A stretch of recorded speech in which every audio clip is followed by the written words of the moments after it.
네, 학교에서도 단짝 친구에게 지나치게 집착하는 아이들을 종종 보게 되는데요. 이렇게 단짝 친구에게 집착하는 아이들의 경우 공통적으로 불안감이 높다라고 발견하게 될 수 있습니다.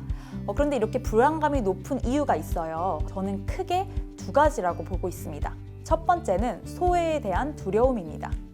이 아이들은요, 자신이 혼자가 될까봐, 뭔가 따돌림을 당할까봐, 아니면 교실에서 혼자 있는 것 자체에 대한 굉장한 두려움을 가지고 있는 아이들의 경우가 있습니다.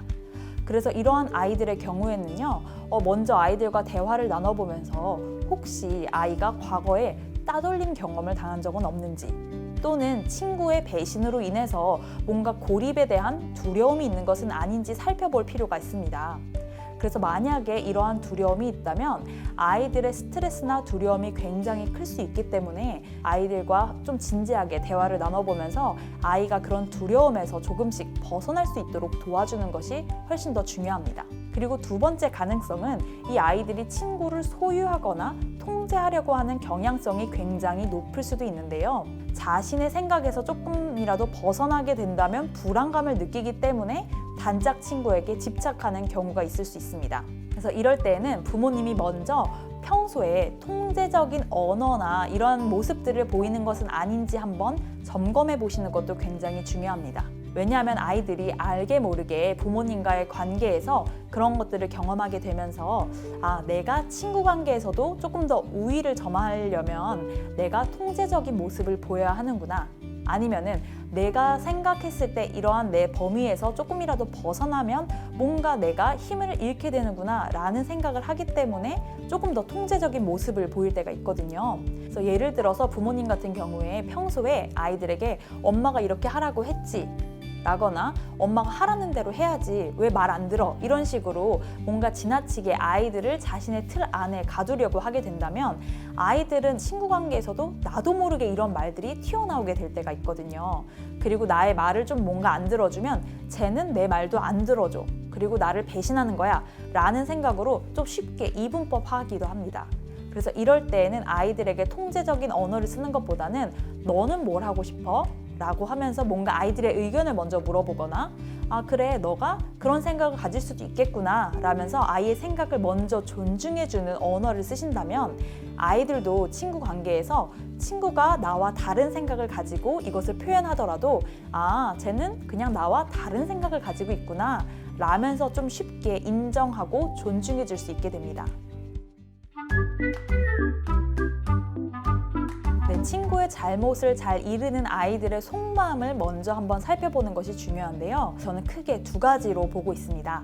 첫 번째는 선생님에게 인정받고 싶은 욕구가 굉장히 큰 아이들이에요. 사실 아이들은 학교에서 선생님에게 굉장히 잘 보이고 싶어 합니다. 발표를 하면서 인정을 받고 싶기도 하고요. 또는 선생님의 심부름을 하면서 인정을 받고 싶어 하기도 합니다. 그리고 또 어떤 아이들은 선생님에게 도움을 준다라는 명목으로 이렇게 이야기를 하면서 뭔가 선생님에게 인정을 받고 싶은 마음이 드는 아이들도 있습니다. 하지만 이러한 과정에서 친구들의 잘못을 이르게 된다면 친구와의 관계도 또 해치게 되는 악영향이 있을 수도 있어요. 물론 친구의 잘못을 그냥 넘어가는 것도 썩 좋은 것은 아니지만 관계 역시 굉장히 중요합니다. 그래서 이럴 때에는 조금 더 균형감을 가지는 것이 아이들에게 중요할 것 같아요. 그래서 이럴 때 아이들에게 이러면 안 돼, 그러면 친구들이 싫어하잖아 라고 아이들을 질책하기보다는 이 아이들의 인정 욕구가 있다는 것을 먼저 인정해 주시면서 선생님에게 받는 진짜 인정은 무엇일까? 선생님은 진짜로 어떤 친구들을 인정해주고 싶으실까? 라면서 선생님의 관점에서 한번 생각해 볼 수 있도록 질문을 해보시는 건 어떨까라는 생각을 합니다.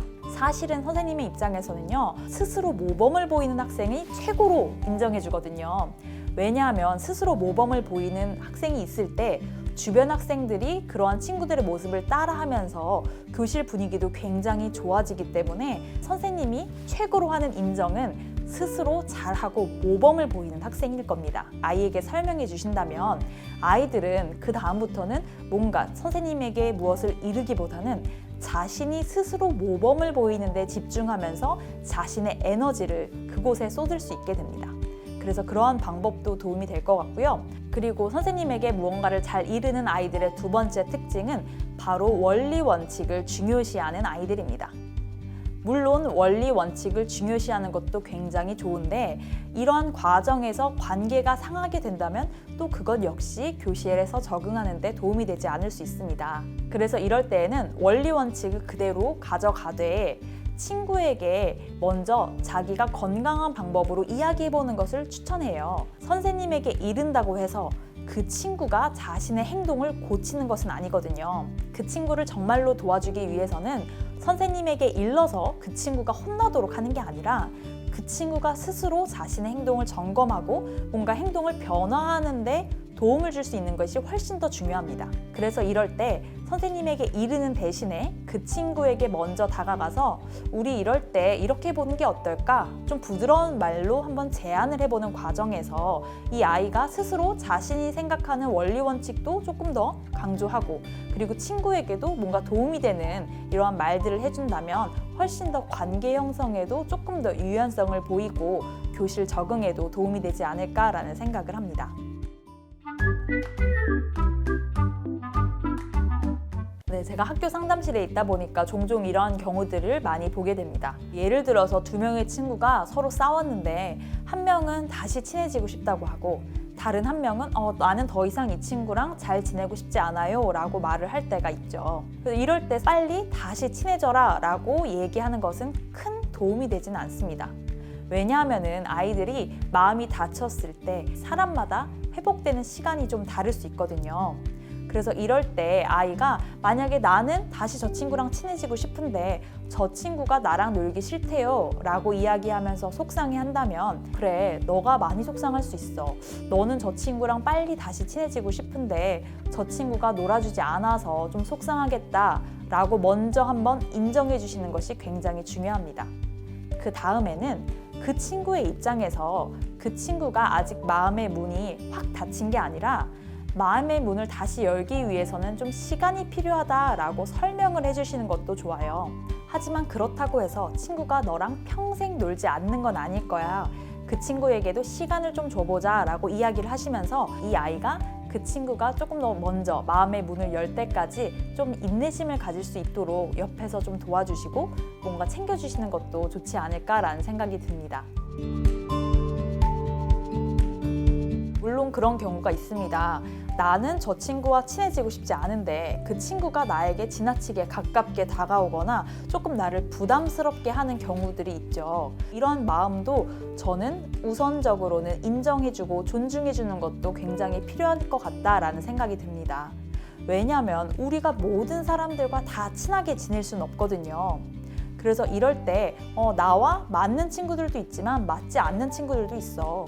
그래서 엄마 역시도 어떤 사람들과는 굉장히 편한데 어떤 사람이랑은 친하게 지내는 것도 조금 부담스러울 때가 있더라고 라고 이야기를 해주시면서 아이에게도 아이가 친해지고 싶은 사람과 또 아이가 친해지고 싶지 않은 사람이 있다라는 것을 먼저 인정해주고 아이의 그런 마음을 좀 존중해주면서 이야기해 주신다면 아이들 역시 내가 반드시 모든 친구들과 친하게 지내야 하는 것은 아니구나 라는 생각을 좀 하게 되면서 자신의 생각에서도 조금은 여유를 가지고 유연성을 가질 수 있게 될 것 같습니다.